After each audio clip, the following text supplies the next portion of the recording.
your other shift duties. Wait, what other duties? We'll begin with your second shift duty, greeting and serving guests. Yeah, I quit. Good evening. Friday enough to eat today? Oh yeah, strapping a feed bag on, eh? Care for some ham or beef? A little both, I think. All right. Oh, this isn't fair. This guy's gonna self-riff. This is a big part of greeting and serving guests. The fuckers. At other buffet-style restaurants, guests often feel they're on their own. Once they've paid for the meal, no one pays much attention to them. In, out, hello, goodbye. We work hard to make sure our guests never feel that way. As a carver, you spend a little more time with guests and other team members. Oh, I really want some more ham, and this sweaty guy's gonna hit on me again. Alright, let's just get through this. By greeting the guest warmly, Fuck you want? brief conversations as you serve them, you say to our guests, Eat your gristle sandwich and get out. let's take a closer look at greeting guests. Every conversation you hold with a guest should begin something like this. Good evening. Got a boyfriend? Or, Hi, how are you?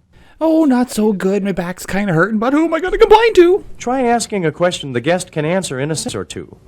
You might ask something like this, Is it still hot out there? Fucking hot in here. or this. Did you catch a game last night? We go to school together, fuck off. Have you tried the lasagna? It's my favorite. Spat in it. Don't forget to hold quick conversations with our younger guests. You like Pac-Man, kid? Often play a big part in deciding which restaurant their parents visit. We want them to feel welcome and special here too. I wanted McDonald's. Start conversations with children by saying something like this. Hey, tell your sister Shirley I'll be by with my Trans Am later. Have you decided what dessert you're going to have? Can we go? Or this. Do you like hot fudge sundaes? Once you've held a brief conversation, it's time to move on to the second half of this shift duty, serving the guests. It's bad enough you gotta talk to them. Would you care for some ham or beef? Ham, please. Once guests have chosen what meat they want, you'll carve a slice of Be it. fucking quick about it. Exactly what size of slice you will serve will be a judgment call on your part. How thick would you like your alligator, ma'am? We don't limit the cook can have. We do, however, manage it to reduce waste. You can't let people decide their own level of ham. They'll die of ham overdose. When your guest's plate has very little on it, carve a full cut. Lay it over the bare portion of the plate. Fatten these fuckers up. Children usually prefer smaller portions. Carve them a smaller cut. Place it on an open section of the plate. There you go. Enjoy your pigeon. If your guest's plate looks like this, quarter cut or a half cut of the meat the guest requests. More! Sometimes guests will tell you exactly what size of cut or number of pieces they want. 9, please! Guests will ask you to carve a slight thicker than our usual dime width. Tell them no. These guests all feel they're getting more when getting a thicker cut. Actually, the thin cut ensures them a tender piece of meat, which is why we carve dime thicknesses. That's all you're getting, honey. If a guest asks you, I'd like a half-inch slice of that roast beef, please. say something like this. Yeah, okay, I didn't catch a word of that much, Muth. I got some charbroiled seagull here. How about that? Would that be okay? Okay. Of course, if the guest insists on a thicker slice, honor the request. Then just nudge the security button. The topic of your conversation has been, or what size slice you've served, you will end each guest contact with the same phrase. How's that for you? That's fine, thanks. Little gristly. Asking, how's that, makes sure guests are happy with the slice they received. If they are not, or if they also want a slice of a different meat, you can correct the situation promptly. Just get him out of there. Guests will sometimes ask you questions about the food we serve and how we prepare it. To be ready for these questions, make the most of opportunities to learn about our menu items. If you are asked a question you can't answer, How the fuck do I know how the fish is prepared? Does my smoke break yet? the nearest manager is usually a good place to start. Mustache guy's gonna be a problem. Third shift duty is maintaining the carving station. As you carve and serve meats, your station quickly loses the cleanliness and appeal it had when the restaurant opened. It gets greasy. You'll complete routine cleaning and maintenance tasks to return your station to its original appearance. Not happening. Here are some of the tasks you'll complete. Hey, don't leave the meat like that. It looks like I triceratops shit. Grease and meat scraps spoil the appearance of your station. Someone should tell that to Mustache Guy's shirt. Discard the used paper towels in the wastebasket immediately. Keep the wastebasket in a spot that is What? Stupid Betamax. board, front board, and stainless steel surfaces with a clean, sanitized towel. Give yourself a quick once-over, too. Guests to wipe your carving knives and chef's forks with your clean, sanitized towel. Keep an eye on the walls, mirrors, sneeze guards, and floors around your station. Because they're gonna get gross fast. If they aren't, use the time between guests to clean them. Time to lean, time to clean. By guarding the area personally or putting up a wet floor sign until the spill can be cleaned up. I know the joke you want me to make, but I'm not gonna do it. And leaving the wet floor sign in place until the area is completely dry. Those tiles have had a coating of grease since the late 70s. Just forget it. Rinse out your towels frequently in sanitizing solution. Towels that aren't sanitized frequently not only are unappetizing to look at, but they also leave streaks on the stainless steel. Yeah, I could probably take someone's head off with this if I tried. To keep your knives sharp and ready to carve, you use a grooved steel rod called... Is that a guy's sleeve and hand or just some meat? The steel doesn't actually sharpen the knife. It hones it by aligning microscopic burrs on the edge of the blade. Okay. After cutting about 10 to 15 slices of meat, you will notice that your knife isn't cutting as easily as it was when it was first sharpened.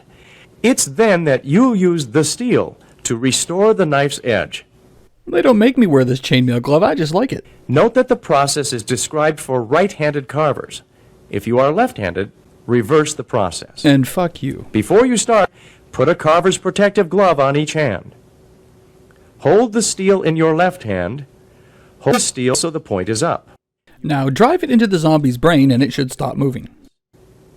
Hold the knife in your right hand. Am I doing it right?